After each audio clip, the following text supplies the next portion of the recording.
He was really good. I think it was pretty obvious to everybody. He threw the ball really well. He gives up the 2 hits. I think the hit batter probably hurt him on the 2-run home run more than anything. McCutcheon's swinging a really good bat, and it's a cutter into him, and that's a tough pitch to beat him with if you don't get it in a perfect spot. And it's a good swing from a really good hitter.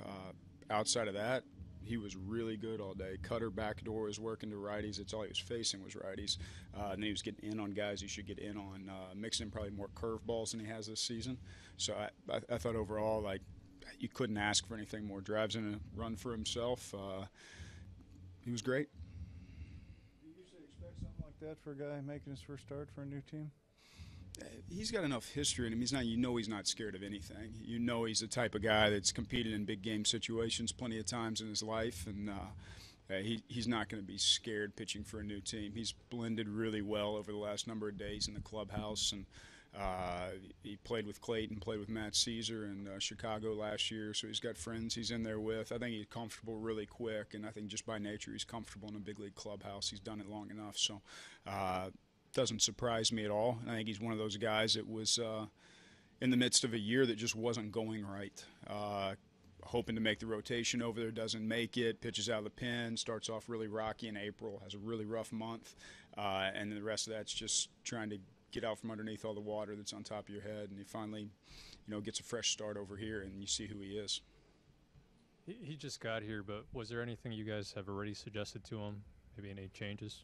I don't think we did anything to help him have this day today. I think it's all him. I think he went out and pitched really, really well. We looked at some things, but it was just be who you've been through your career, which has made you successful, and he went out and did that very, very well today. What made you choose to end his outing after 6 innings? I was looking at running him out there for one more batter. I really liked the Craig Stammen matchup after you got past Josh Bell. I very much liked Wood against Bell. Stammen goes out there and punches him out, so it shows you how much I know sometimes.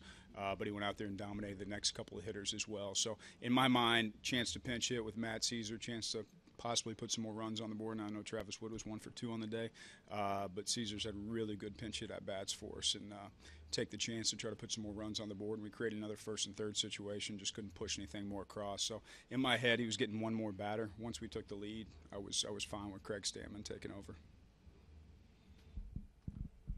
This is the Padres' first winning month in 2 years.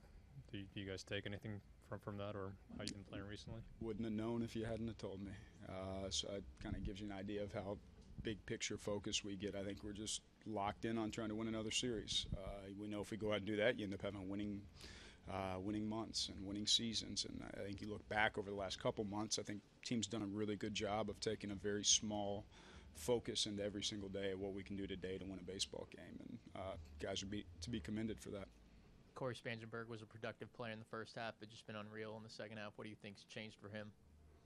He's worked incredibly hard this season.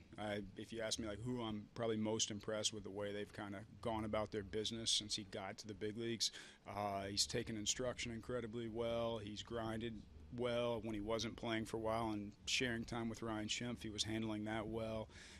Shows up every day trying to learn something, trying to get better, working on something, working on his defense at third base, and I think that starts to pay off. And it's fun to see for a good person like that have that stuff pay off. If he's still here tomorrow, is Brad Hand available to pitch? I don't like the first part of that question. The second part of that question is probably not. But he walked right off the mound, and I was shaking his hand afterwards. He said, "I'm up tomorrow, right?" So it gives you an idea of how he feels about it. I think he wants to pitch every single day. So probably in our best interest and his best interest to let him breathe for a day at this point. Kind of a learning moment for Alan Cordoba there in the 6th. Yeah. You don't want to make mistakes like that. He doesn't want to make mistakes like that. Upside down on Cordoba, he walked 3 times today. He had a missile to center field. So we can see those things as really positive. Downside is he's running hard. It's an aggressive mistake, but you got to run with your head up. And you got to see what's happening in front of you. He's very much aware of that at this point in time. On the front side of that, he wasn't paying attention to that. So you hope he learns from it and moves on. But there was no scolding moment for something like that. It's out of effort and desire that a young kid's making a mistake on the field.